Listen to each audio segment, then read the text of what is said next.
Internet. Welcome back to another episode of the world's worst scamp, soon to be the coolest. If you're new here, I am in the middle of converting a very neglected 1988 Scamp 13-foot into a overlanding beast. In our last episode, as a recap, we discovered this main piece of frame tubing was rotten and had started to bend already. So when I left off last time is I had all of the new framework in and tacked in, and since then I've just been finish welding like crazy. I finished up the braces, put in a brace from the lower frame piece up to the top that gets past the bend. You'll notice I also boxed in this section where there's a big divot from the die that bent the frame tube here. So this whole section is much more secure. So I think everybody is probably as excited as I am to get the suspension going. I'm sick of fixing things. I really want to start making things. So to save some time on the suspension, I ordered some really nice prefab mounts from a reputable off-road company. But there's some misunderstanding as far as measurements go. So they say a 3-inch spring is the actual width of the spring. I was measuring between the mounting tabs for 3-inch, so this is actually 3.5. But very nice stuff, super affordable, fast shipping. So this would mount right here and be the forward mounting point of our leaf springs. But one thing you might notice in addition to its extra width is how far down it sits. I've mentioned several times how difficult it's going to be for the suspension because of the drop floor here. I've essentially got a 4.5-inch lift, a body lift. So my suspension is already 4 inches, making the camper 4 inches taller, 4.5. So I need to try and get the center of gravity much lower. So I have to try and remake this.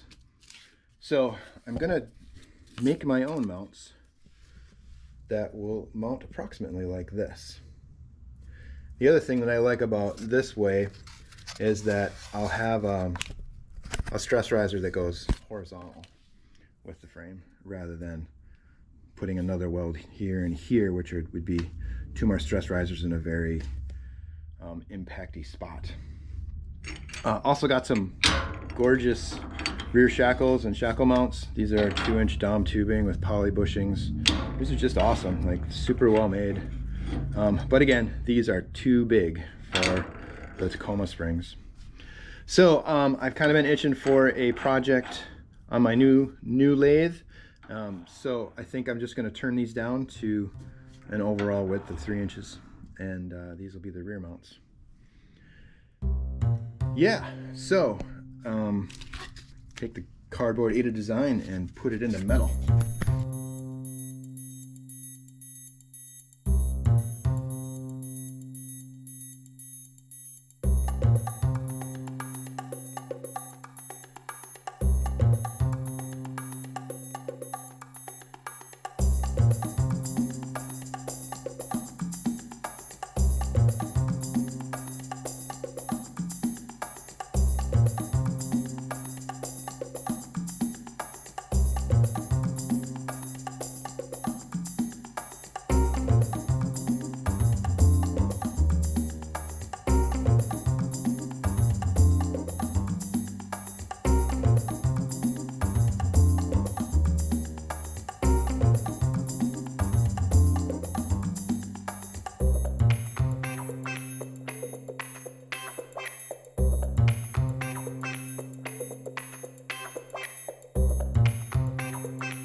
Yeah, these things turned out pretty darn good. 1/4 inch. Nice even holes all the way through. So as long as I don't screw it up putting them on, they're good. Although I think I did unlock one of the gates of hell by having to cut through an inch of steel with a little angle grinder. I don't recommend it.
All right, the new mounts are tacked in on the frame.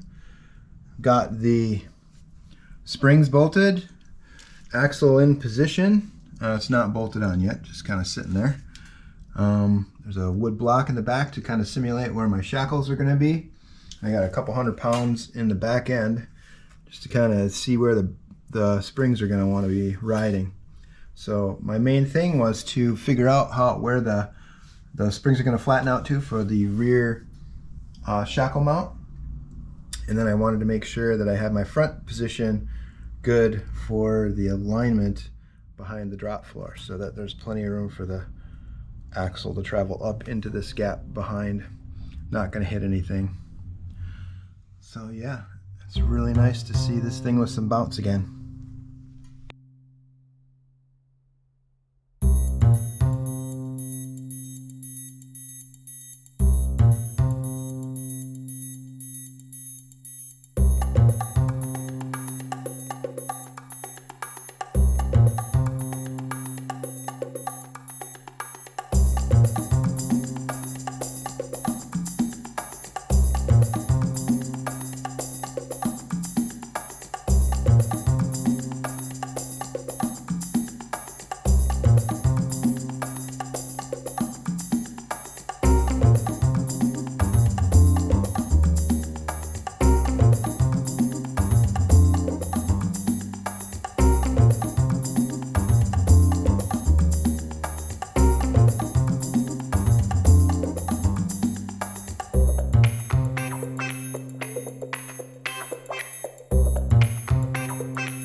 Okay, now that the springs and axle are mocked up in place, the rear shackle mount is tacked in. I think it's pretty close to where I want it.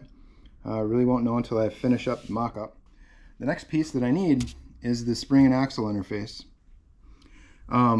Because of the 4.5-inch drop for the drop floor, gives me a 4.5-inch lift for my suspension mount, I need to run a spring under axle setup. Normally when you buy a trailer from your local hardware store, it comes as a spring under axle, and off-roaders will flip it to the other side to gain clearance. But if I run this with the 4.5-inch drop, I'm going to have like a 10-inch lift, which will just be obscenely high for a camper, at least higher than I want to go. So the other thing is that this is an off-road setup, so it's a U-bolt flip. Normally it would essentially look like this, so your bolts are sticking down, and that's a perfect thing for rocks and stuff to catch on, or just mess up your threads so you can never get this apart or bend them. So normally you want to do a U-bolt flip like this. And this is the thing that I could not find anybody to make in a 2 3/8-inch axle. So I get to fabricate it myself. I had it all laid out here on my 1/4-inch plate, but then I realized that this big 2 3/8 carbide, there's no way I'm cutting it halfway. If anybody's ever used one of these things, it really does need the drill hole in the center to keep it stable. So I'm going to end up shifting all of this over and cut out 2 bigger sections so that I can drill 2 big holes, and then I'll cut it up from there. I'll probably use the same method that I did for the front mounts, and I'll cut out my 2 big pieces that are close to identical and weld them together so I can try and fabricate as much as I can at the same time. So it's going to be dirty, going to go through a lot of cutting discs, but we work with what we have.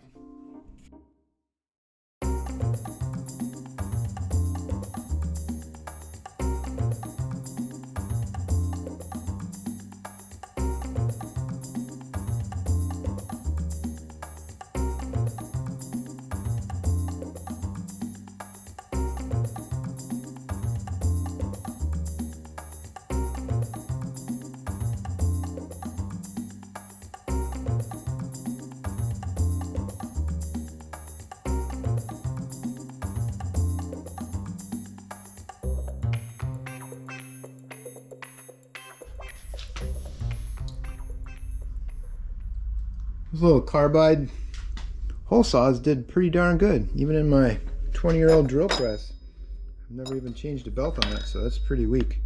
It's kind of a fine line between pressure and biting, but I'm kind of impressed.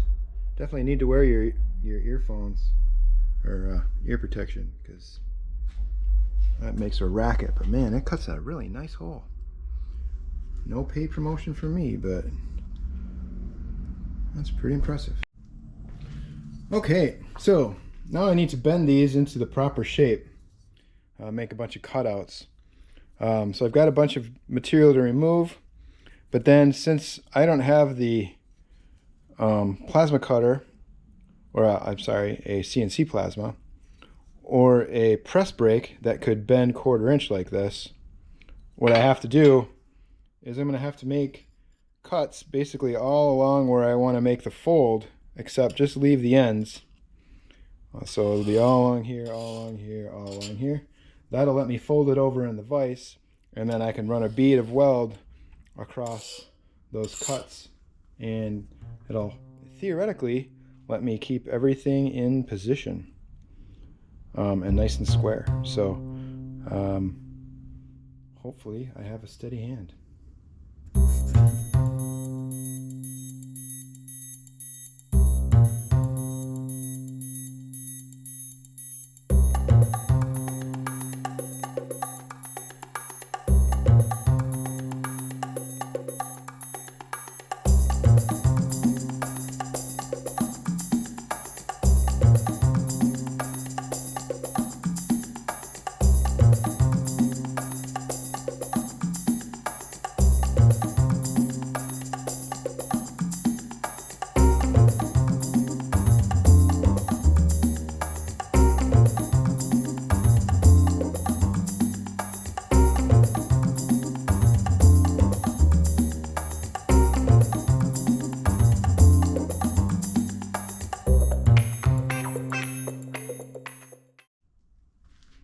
little update from the streets.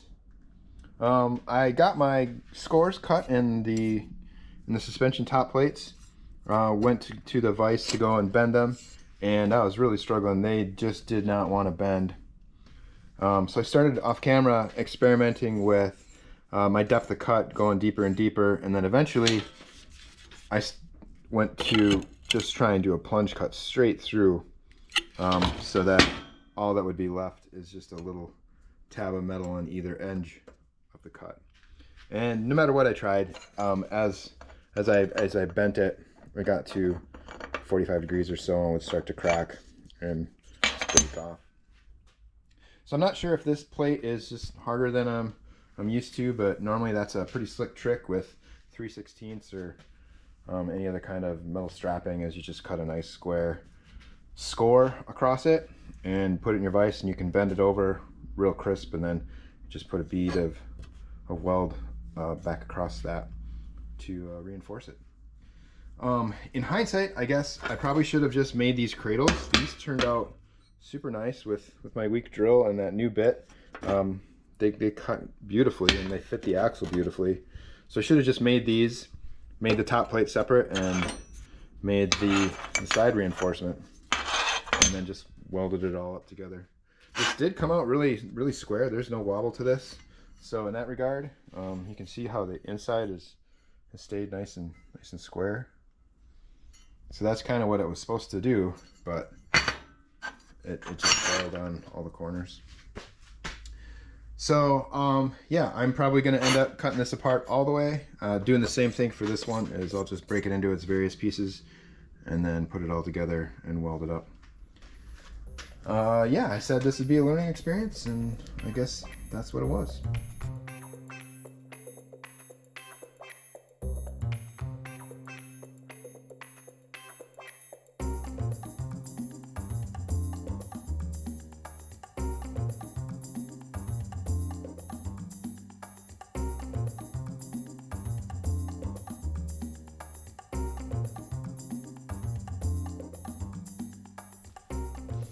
All right, a little update for you.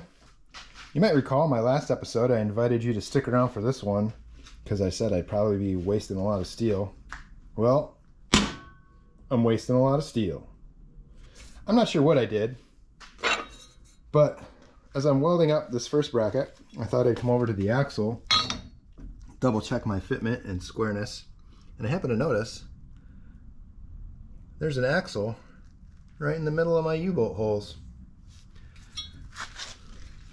What I think I did was measure the axle, real accurate like, and then transfer that measurement to my layup center to center. Should have been inside to inside. That's not right. That's actually very wrong. Luckily for me, I still have the scrap pieces from the holes I had to cut out for the end pieces. So all I have to do is recreate the top piece. I can use these 4 side pieces to recreate the saddle, I guess we can call that, and start over basically. The recycling guy is going to get a little extra this week.